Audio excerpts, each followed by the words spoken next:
Meaning of double negative. Double negative.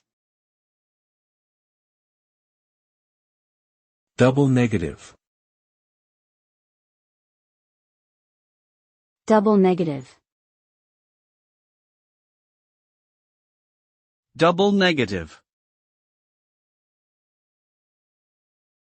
A double negative is a grammatical construction where two negative words are used in the same sentence, which can create confusion and ambiguity. In standard English usage, a double negative is considered incorrect because it can result in a positive meaning, which is the opposite of what the speaker or writer intended. For example, saying I don't have no money can be interpreted as meaning I have money.